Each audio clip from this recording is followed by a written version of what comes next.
to cite one of the document is a roadmap in terms of Vision 2025, where the government in totality envision a nation whereby people have acquired learning, should be able to be productive, skilled people, and contribute to the development of the country. So through Vision 2025, I believe everybody is being included, but also we have a policy of 20 educational training policy for 2014, which is being reviewed. There is an element of adult learning there. It has not been left. It has not been left without being referred to. So what is on the practice might differ, but in terms of the documentations, I think there are so many other documents that are referring adult education in Tanzania. So that's already a very good starting point to talk about your vision. Thank you for that, Ochola. I'm happy you mentioned these key documents. So Sempeo, please do not share those, because then you will be finishing your group exercise in plenary. But I'm so happy for that contribution, Ochola, because that's exactly one of the starting points that we want to look at. Are there other comments or questions before I share the group exercise? And don't stress, it is just a small discussion in your country teams. Nothing too heavy in this late time of day. Okay, so shall I, Cesar, do you have something to share? Shall I continue? Thank you so much, Sonia. And I want to say that consensus building, as easy as it sounds, but I think it's a heavy activity to undertake, and you know, because we have stakeholders that are having different interests, and given the multi-sectoral nature of adult learning and education, it is always very, very difficult to reach a consensus on the scope, on the vision. But just like you said, I think as you continue going, you don't have to like have full consensus at the beginning. You just have to start and then continue to build the consensus as you move. And as more stakeholders see how important the vision and the scope is, because even like for us now, we are developing the ALESBA strategy in Uganda, but you already see that you know, it's very difficult for people to agree that no, this is where the strategy will take us. So there is like on every stage there is, you are building consensus. You have to agree on so many things, and if you don't, then the system can't move. Definitely. Thank you, Cesar. That is so valid, because you're right. I'm presenting it like slide by slide, but underneath each of these slides, there are so many things happening, and sometimes even there is emotions happening. So we have to really, really consider that and give time for people to voice what they feel. And to get it out. And Cesar, if you allow me, also for Uganda, we've taken such a long journey. Just at the time, just between DVV International and the ministry itself was, and this is just 2 stakeholders. That was already an intense process. And we used to joke sometimes with each other, we are now in the dating phase, and now we are engaged, and now we are married, and now we are going through that first year. And literally there were steps and things that happened, and I'm sure you can talk to that, but I can imagine in Uganda also now more stakeholders are coming on board. I'm so happy to know, and we also have some of those partners here in the training. There are more local NGOs coming on board. So how do they come into the process? How did you bring universities into the process? and each of them come with their own organizational culture and ambitions. So yeah, I don't know if you want to add, Caesar, to that. Yeah, I think that's very interesting, Sonia, because you were mentioning we started with just the ministry, didn't beyond the ministry, and even just the two of us, we had the issues, and you know, we couldn't agree on so many things, and then we agreed on so many things, and as we built the partnership, we started to have a common understanding and a common direction. But I think what really took us to another level was the assessment, the peer review. Now, once we got those results and we agreed that, yes, this is the position, this is the status of the system in Uganda. And of course, if I could refer to the battery tool, like at least we knew where each building block was. Then we realized that we need as many stakeholders as possible. Talk about professionalization, you can't do so without the academia. Yes. You know, you have all these other ministries, because for us, we are agriculture in nature, and that is the livelihood of our people. So you need a lot of the experts in the agriculture sector, and not at different levels even. So you are building consensus vertically and horizontally. So it's kind of complicated, but it's a journey worth taking. And I think so far we are moving in the right direction in Uganda, because more stakeholders are coming on board, and glad that we have evidence to show, using our peer review results, that yes, this is where we are and this is where we want to go. True. Thank you, Caesar. And I also want to thank Caesar to already start marketing. I'll have to pay Caesar commission for this, marketing round 2 of the course. So this assessment that Caesar is referring to, I really hope you guys stay around for next year's round 2 course, because the value that we got by bringing all stakeholders together to conduct that assessment jointly, I cannot, it was beyond our own expectation. It was, as they call it, unintended impact, because we thought we are just assessing the system. But what we got on the way was building a process of consensus, because if you assess the system together, the hard facts stare you in the face, as they say. So you can't deny it. It's not consultants who brought you a report. You interviewed people, you saw for yourself. And then a very good point, Caesar, and I wrote this down, and I'll make sure I'll give you recognition when I use this.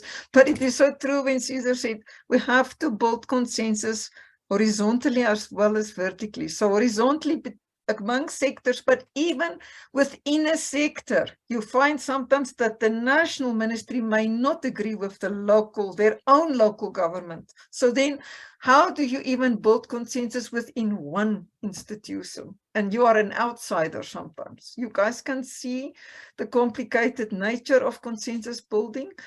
But what I can say, yes, it's a long process, and I speak from experience, as they say, but once you've built it, you can literally, and I know this sounds a little bit, what do you call it? So exaggerated, but you can literally change a country, because you are bringing people on board that think alike and have the same ambition. So I really hope I inspire you on the journey of consensus building. If there are no more questions or comments, can I go ahead and share my screen again? I would like you to work in your country teams and just discuss a bit. Please don't see this as I say, as an assignment. It's just to get a sense of how do you feel about this. So I'm sharing my screen again. Let me just go to that slide of the assignment. Now it is all about eyesight. Let me see. Okay, here it is. I hope you guys can see it clearly. I want you to work in your country teams. And, you know, usually when people talk about formulating a vision, I don't know if you are or a mission, I don't know if you're like me, but I immediately get into a panic. Why? because they always have this very strict rules about how it should be done and how it shouldn't be done. So I don't want you to go into a panic, and I don't want you to bring back the perfect formulated vision, but I rather want you just to consider certain things when you discuss about other vision in countries. Imelda, welcome as well. We just see you now. I'm happy that you could join. So guys, what I want you to do is, I'm saying formulate a preliminary vision, but as I said, please don't stress to make it perfect. Melda, can you just put up your microphone? It's a little bit, yeah, thank you so much. So formulate a preliminary vision that describe what the ALES system will look like and how it will contribute to national goals and service delivery. Consider some of the things, also remember what Uchola was saying. So if you have to formulate a preliminary, remember we say preliminary because it's before you embarked on this longer system building processes, before you did an assessment, it's before you assess the demands of your learners, because the demands of your learners will also determine what the vision should look like.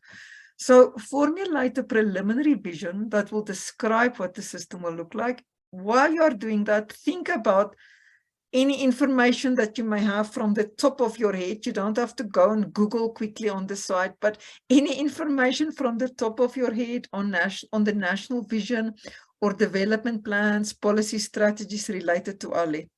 A national vision or development plan might not even be specifically for your sector, but you may borrow from other sectors. It may inform the vision. What kind of society? I'm going to continue, and I'm in class. I'm not going to come back. I'm not getting any work. Hello, Adrian. Adrian, thank you. Welcome. Sorry, guys, I'm just catching on the way. So what kind of society do you want to see? So once the system really worked, how does it look? What society do you want to see? What would be the main challenges that have been resolved? So these are I'm just mentioning points that you can consider when you are formulating. What are women, men, youth able to differently? Maybe they can access services in a better way to do what? To improve livelihoods in which way, for example? Which stakeholders are involved? What is different in the ALE sector? If the vision is there, what is now different in your sector? What is the most significant achievements that would have been made? And the vision should describe what a group or organization would like to achieve in the long term. So it depicts the context or the community or the sector, how it will look like in the future. So these are just pointers, guys. Just formulate in very simple terms. And as I said, it doesn't have to be this official vision statement, but just tell us, even in simple words or terminology, what will the ALE system look like after 10 to 15 years? Let's say it like that. So how will it function, and how will people access the services? And if you have time in your group discussion, please also discuss how would you introduce the ALESBA to stakeholders in your country? If you have to start this consensus building process and you want to use the ALESBA, how would you get it started? So that's just a throw-in question. So as you can see, Lindia already put up the groups, and I think by now everybody knows how to join a group. So in your country teams, just formulate a preliminary vision of how the ALE system will look like once you embark on this journey. Very simple exercise. I'm giving include a body break. So I'm wondering if we can come back at 25 past. Would that be okay? And is the task clear? So please join your country teams as you see them coming up. I hope that in each country team we at least have 2 to 3 people. And please join a team, and then we will be back by 25 past. So make sure that in your country team, you also take a body break before we rejoin. Everybody okay and clear? So please join a team.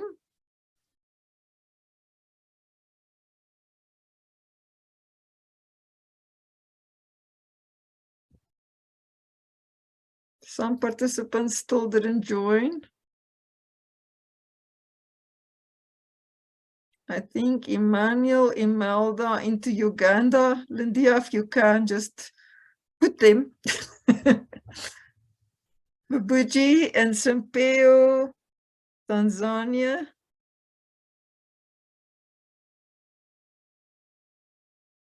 Twinny, Uganda.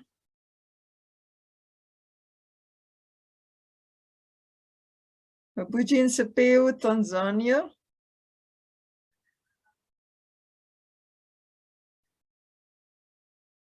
Perfect. Lindia, your microphone. We come back at 25 past. I think so, isn't it? Because that gives them 30 minutes, including a body break.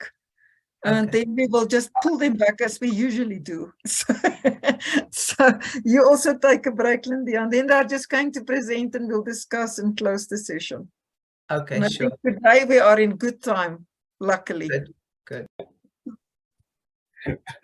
Yeah, we Nice. know. And we just pulled some Tanzania people into your team, Caesar. I hope Uganda was fine with that, because we had Ochola alone, and then Mabuchi we couldn't hear him, so we just put them there. So we hope you guys were okay with that. Well, very, very okay, and we all contributed to one thing, and we had actually in the end we had the three. We had even Mia joined us. So. Yeah, she came and we said we gave her an option to drink tea or to join you, and so she joined. That's strengthening your Yes. force. Great, guys, welcome back. I was just asking Caesar if you had enough time or too much time. It seems this time at least enough. Hi, Adrian.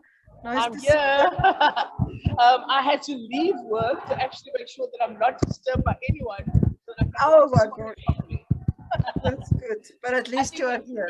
when they see me around, they find things for me to do and they involve me, and I just move along. By the time I want to join our sessions at the end, but I'm here today. That's good. That's good. Okay, team, let's then hear. And also, it's so nice to see you guys sometimes, even if you put your cameras on for a second. Do you know how lonely I get here? You don't know. It's very lonely to talk to a computer screen. Nice, but I understand. Hi, Mara, my golly. And Sampeo, everybody there. Can you see, Lindia? Impact. Impact is to see people online. That's the new saying. Now I'm able to talk. You see, I was Very struggling to get off the queues in Dar es Salaam, and so it's Aye. okay now.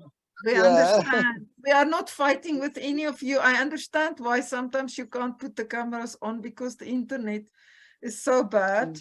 So Yeah. we get it totally. But it's so nice to see you sometimes, Twinny, you too. Okay, guys, let's not waste your time. It's 4:30. So can I ask who wants to start to give us some feedback on your discussions? And it can be beyond a vision. I really just want to tap into your thinking around consensus building. So South Africa, do you want to go first for a change? And I'm giving you priority. Why? Because Uganda and Tanzania had the unfair advantage. They were together. I will transparently state that now. The reason was, there was a reason. It was not any bias. It happened. So Thandi and Anapalu and Mara, I think you are the only ones from Southern Africa, am I right? And Maxwell, because Che, Oh, and Adrian came as well. Che joined a bit, but she had a problem with her sound, so she left. So we only have a South African perspective only, unfortunately. It's okay. Since Yeah. I'm South African, I will allow it. No, I'm joking. Please go ahead.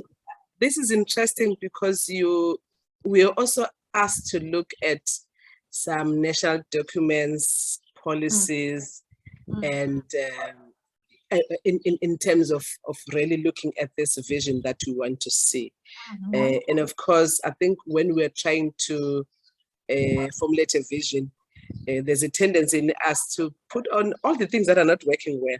So I'm sort of, I've had many of those things, and I kept on saying, can you look at the positive? Because the vision is what you want to see. So it helps to look at what is not going well in order for us to look at where we want to go. And also using also the policies that are there in place, because in a way they're a guideline. It means that there's something that is versus there's interest. The government is also, they wouldn't just put it out there if there's no one with an inkling vision to see that being realized. Yeah. So one of the biggest things that we looked at is we're really looking at seeing access and access to ALE. When we say access, we do not only mean, because it is easy in South Africa to limit ALE in terms of the formal learning or in CLCs, but we are looking at access across almost at disciplines because of my institution, but across sectors, across communities and backgrounds. We are saying this because part of the Vision 2030 National Development Plan, it looks at poverty and inequality. We want to minimize that. So unless everybody is included in this, when I'm saying everybody, I'm meaning the very people that need ALE, we will not see this vision. One of the other issues that we mentioned is that it is so easy to think of ALE and limit it to people that are just, they need education, they need that formal education. People that are working, there are many people that need education. In the corporate and maybe employers, they will tend to use non-formal education for the purposes of getting people to know about their jobs. But we want to see a place where people are educated, because education is a right, and lifelong learning is where we want to be. So the systems must allow everyone to have access to education, even those who are doing 8 to 4 jobs. They, within their jobs, they must have access to that. We have good systems like the skills development, the skills levy, and everything else that employers contribute towards. So that should, in turn, go to the right places to make sure that inequality is minimized. Sorry about the noise. And also, our vision is seeing all these sectors and the stakeholders working together. I think it's ALESBA's vision as well. We made an example of a project that we're doing with, we call it COIL, collaboration with international universities. And we're trying to find, because we are doing other education and they're doing, they're teaching youngsters, but we said, what is common that you can do use? And we felt that the sustainable development goals. So those goals are the ones that should drive everyone to say, this is what we want to achieve.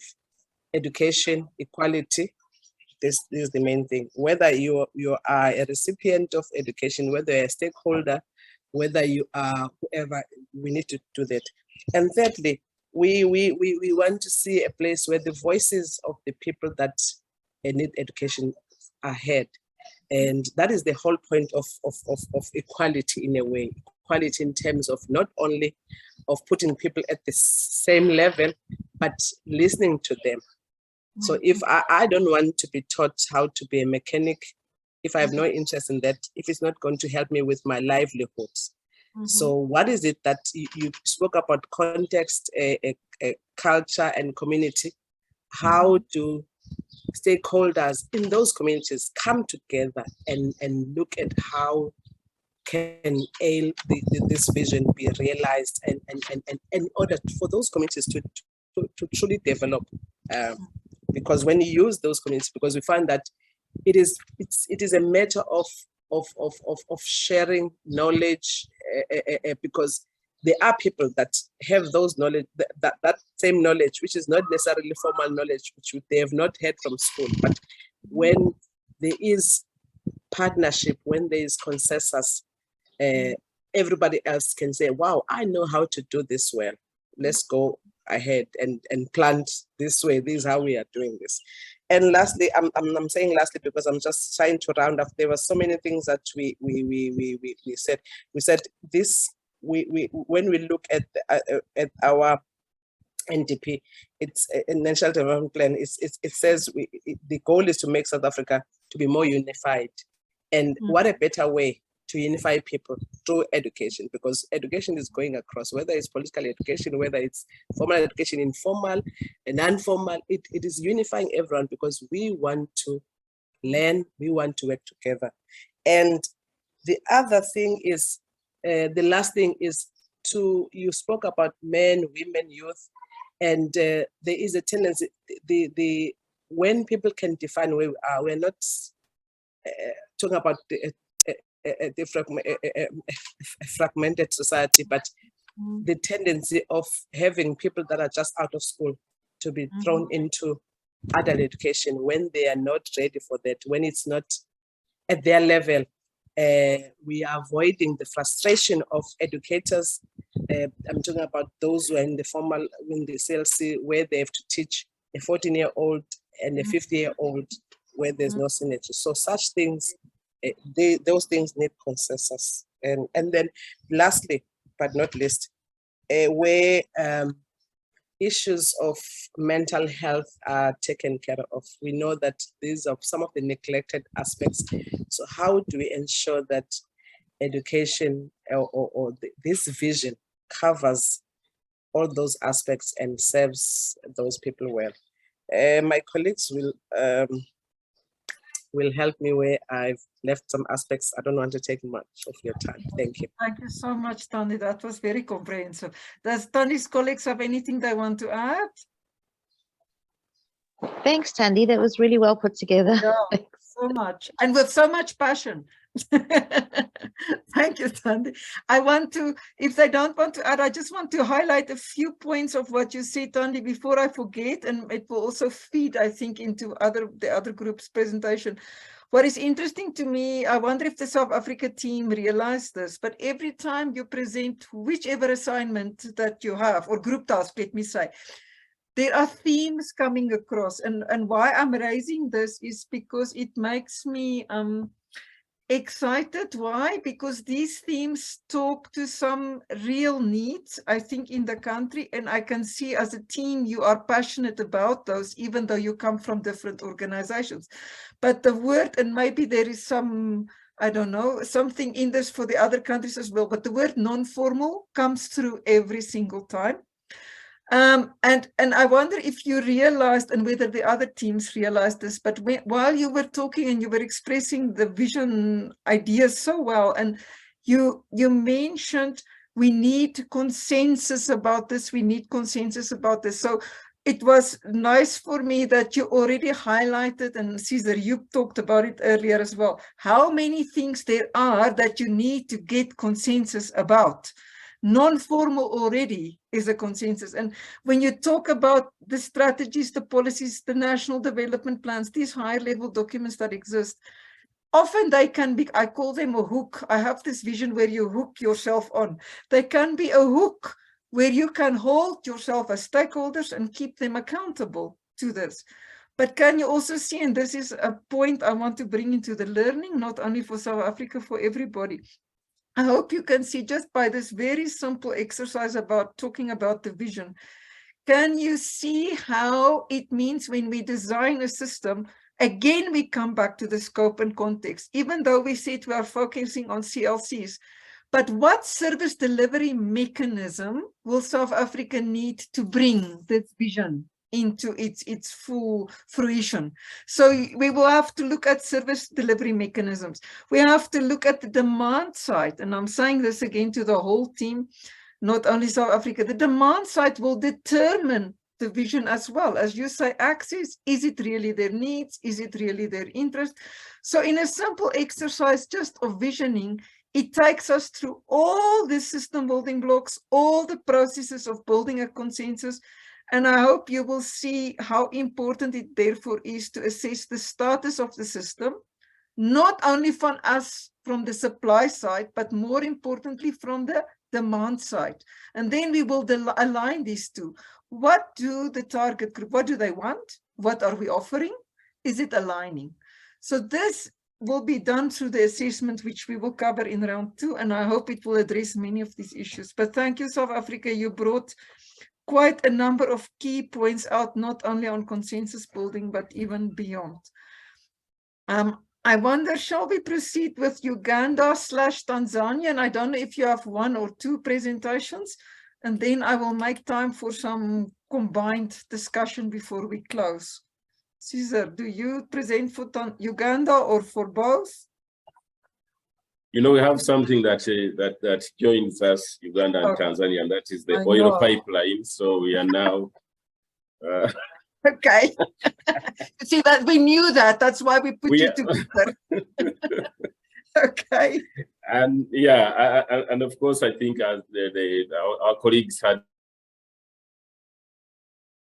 Oh, Caesar, you broke up. Hopefully for a temporary second.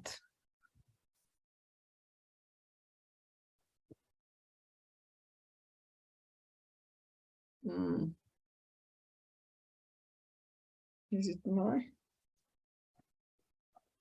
Lindia, is it just mine or is it Caesar who No, Caesar's, yeah, he's oh, his internet. His internet.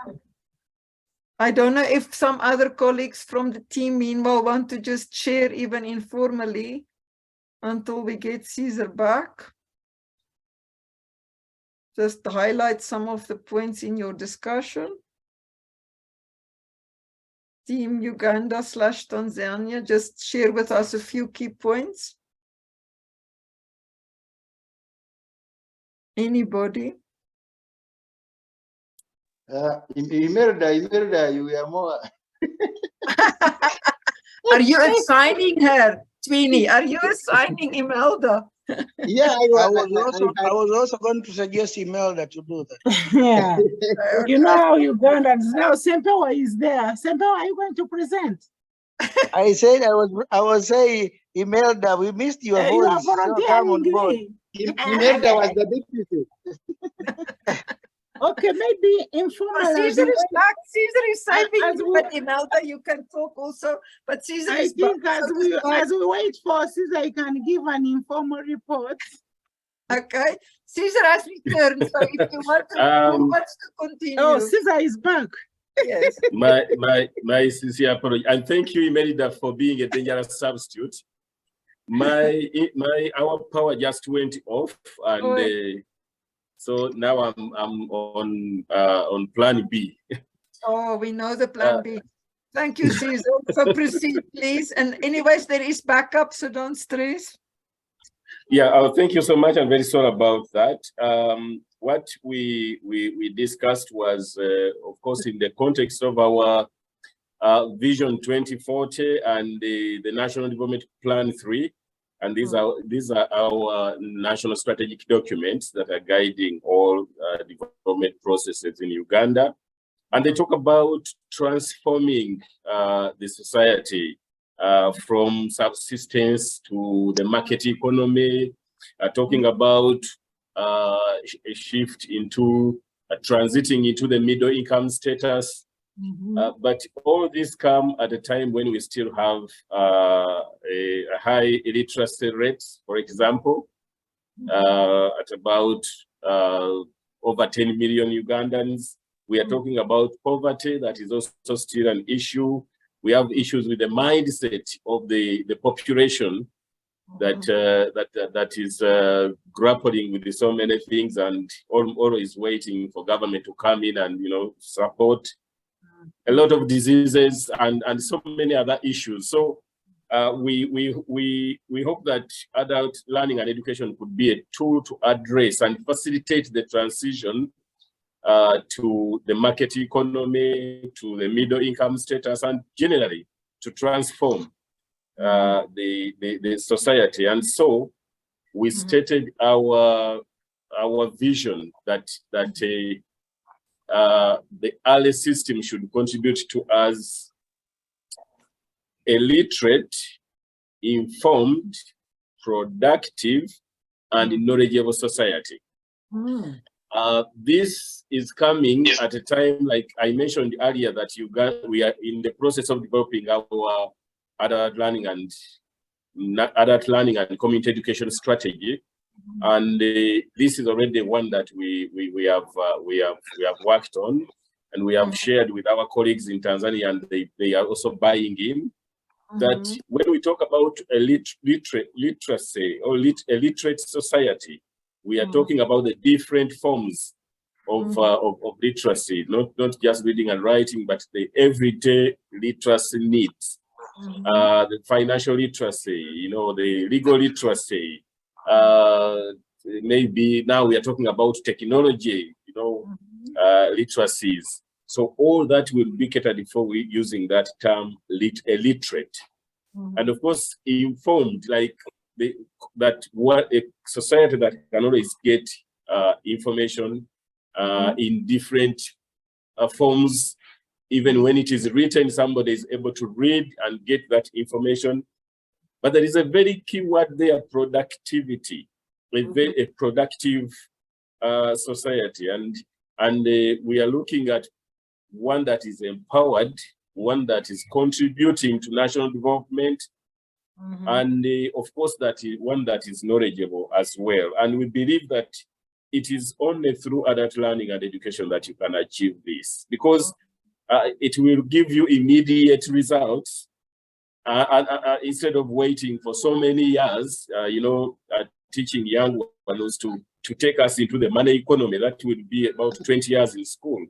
But if we invest in adult learning and education, we can achieve some of these national goals a little bit earlier if we really gave it a go. Now, there was a second part of the question.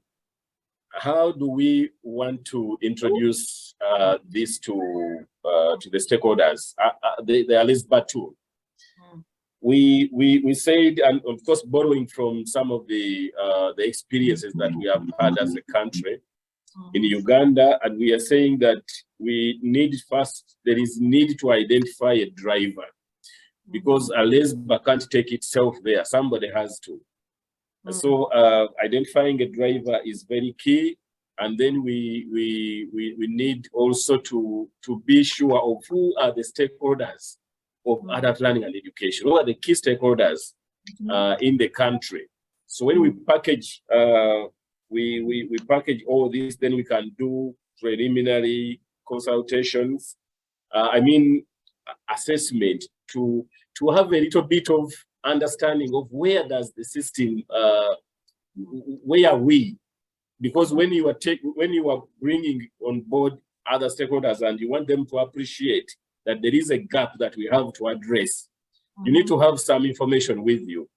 And we are saying that there are already assessments that have been conducted, so you can look at those. Like, for example, in our case, Uganda, we had the functional adult literacy program. There was a process review that brought out a number of issues. We had the education white paper. It had a number of issues that you could base on as you engage stakeholders to let them know that there is need to change. And of course, we are saying that it is also important to, as you mentioned, as part of consensus buildings, defining the scope. How do we understand as a country adult learning and education? So after agreeing the scope, then we can have different stakeholders playing different roles into ALESBA, you know, establishing and building a sustainable ALES system. Thank you so much. And I think my colleagues, if there's anything I forgot, could contribute to that. Thank you. So much, Cesar, for a comprehensive presentation. Do colleagues want to contribute, to add? Does the Tanzania team want to also highlight a few points? Either Uganda or Tanzania?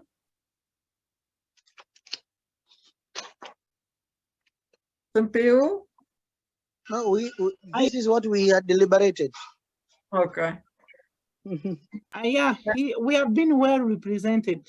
Thank Is you, it? Cesar. Okay. Thank you so much, Cesar. So I also would just like to highlight a few key points that Cesar brings. You can see once again, we also come back to the scope, even though in the sessions before today's session, we talked about the scope a lot. It's nice to me when you guys are chatting and analyzing and giving your feedback that you are revisiting this issue of the scope, because the scope is not only about the current system, but it's about the needs. And when you look at all these big national plans, strategies, etc., I hope the team can see what important entry points we have to make the case for ALE. Because in phase 2, when we do the assessment, if we bring these stakeholders on board, it's not just as Cesar mentioned and people from Uganda who already did the assessment. It doesn't just help for consensus building, but it's also an advocacy tool. It's a tool to show what is going on. And it's also a tool to convince higher level stakeholders that something can be done about it. I can't remember if it's Cesar or somebody else who said we can show a mechanism to address these issues that's highlighted by these documents. So I hope this inspires you already more towards consensus building. And I'll give chance for more questions or comments just now, but just to highlight also the point of stakeholders. Cesar talked extensively and so did Thandi. Next week, we will zoom in on this issue of stakeholders, and I have in mind a very nice kind of drama exercise. There will be no presentations from my side. In reality, we would have done an assignment on stakeholder analysis, but I know how hectic you guys are. So I want to almost beg you to join us next week. It will be fun, I promise. But we will really explore different stakeholders' expectations, attitudes, just among ourselves as a team. We are already from different stakeholders. And I will at least just show the stakeholder tool briefly, not as a full presentation, but just to get us going on analyzing and having a discussion about how do we bring these different stakeholders on board and what are their intentions in the process. So I'm marketing next week exercise session as a very interesting session you shouldn't miss. So any other questions, general observations, comments from your side before we close the session?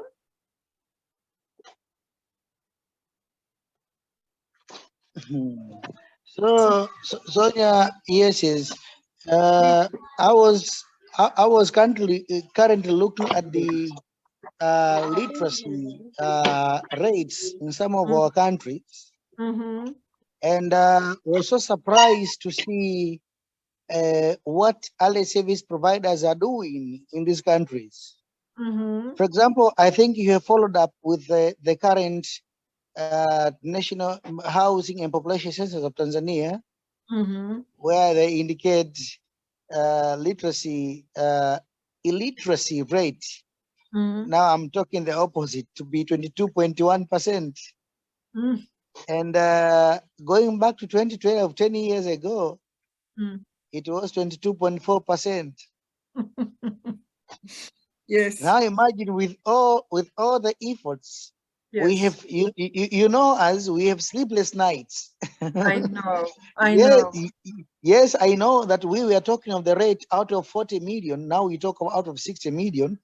By the rate you see for the past 10 years, it means all stakeholders, with all the efforts we are doing, we have only managed to take off only 0.3% illiteracy. This is ridiculous. So, yeah, please continue first. Yeah, so I'm surprising. Do we really have, you know, multiple stakeholders on board? Do we all have, you know, the consensus, the common agreement, a consensus on what we are doing to, you know, to put this number down? Because it is alarming. You cannot, 22% of Tanzanian population could be more than the population of Botswana. So it's a country somewhere. And you see these people are illiterate. So it is surprising. And so I think it's a tech. You remember I asked you the question to say, we want to really know even the questions of frameworks that we have throughout Africa, wanted to learn more from Ethiopia. Yes, in terms of how have they been able to, to put this in a framework, because all stakeholders, they should really have, because a framework brings in consensus, you know that, to say what we are doing, how does it align to what, how do we describe this, how do we ensure that the outcomes of learning are, coherence and so on and so forth. Definitely. Thank you, Simpeo. Why I'm smiling is because I think Caesar and Imelda were there. I'm going to take you back to 2014. In 2014, we had a workshop in Uganda, and there were actually representatives from Tanzania as well. So it was Tanzania, Uganda, and Ethiopia. And this was the question we asked. And each high-ranking official in that workshop presented their illiteracy rates for their countries. And we spent about, I think, a week together, and we asked ourselves this key question. And you said it so perfectly, Simpeo. Why, in spite, and if you read the first ALESBA booklet, this is the first sentence in the book list. Why, in spite of all our efforts, different stakeholders, why, in spite of all the funding that goes in, does the illiteracy rates remain high? Does poverty rates remain high? And this was the whole rationale for developing the ALESBA. So since 2014 in Ethiopia and Uganda, we don't have all the answers, but we started to ask these questions. With all these efforts, it means still there's something we do that do not work sufficiently.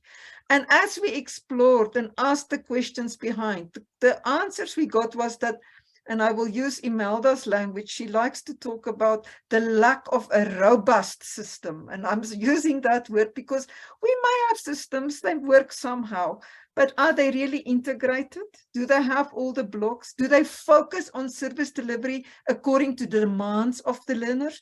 Do they integrate the consensus among all the stakeholders? Do we pull the efforts of everyone together? And this is exactly the rationale. If you go back to the first booklet, this is the rationale behind the ALESBA, that we have to look at our system holistically. Otherwise, we remain with these piecemeal approaches. I do my little bit of share, you do. But when you look finally at these statistics and you look at the reality on the ground, still our progress is not enough. So I'm so happy you raised this. And this is why ALESBA is not a magic potion, but it's trying to challenge us to look at our systems differently and to say, how can we make the system work in different ways? So really thank you for raising that. And then most importantly, even in that, how do we bring the consensus among the stakeholders? So I appreciate your input. Any other points before we close the session? Otherwise, I want to say thank you for a perfect session. Why do I say that? Because we started almost on time. We end exactly on time. We had a lot of participants, even though you couldn't all join exactly on the spot, but you joined. And thank you for great input, guys. It's always so nice to hear. I learn, there is the saying that in adult education, the facilitator learn as well. I learn every time we have a session because you bring new perspectives, new points. So thank you for this. I really hope to see as many of you as possible next week, because we will really delve deep into the stakeholder analysis, guys. And I think people from Uganda can, for example, already tell you, as Caesar also mentioned earlier, as already some stakeholders are on board, there's still many that are not on board. And how do you bring them on board? So we will really look, and Tanzania also, you have so many actors. In South Africa, there are so many actors. How do we bring them on board? How do we look at the scope? And also what is the agenda, or sometimes the hidden agenda of each stakeholder? So I hope that we can spend some time next week on that. Simpeo, do you have another comment? Then I think that might be the last before we close. Not just a comment, but I wanted to meet with Linda. You know, I all in these meetings, I like how focused she is. I want to see how she looks so focused in the discussion, eh? And Yes. just interested to see how she acts in the meetings. You know. Thank you for that. Lindia, do you want to comment on Simpeo's comment? Thank you guys for making it more. You know, she's just trying to check that nobody is left out. I'm always so grateful. I can imagine. I can do it without Lindia, and making sure everybody is in a group and all technical backup. So as usual, Lindia, thank you. And there you have it from the horse's mouth, as they say. Guys, thank you so much. Thank you. Good evening. Have a lovely evening. Thank Take Thanks, care. everyone. Bye bye. Bye. Bye. Bye.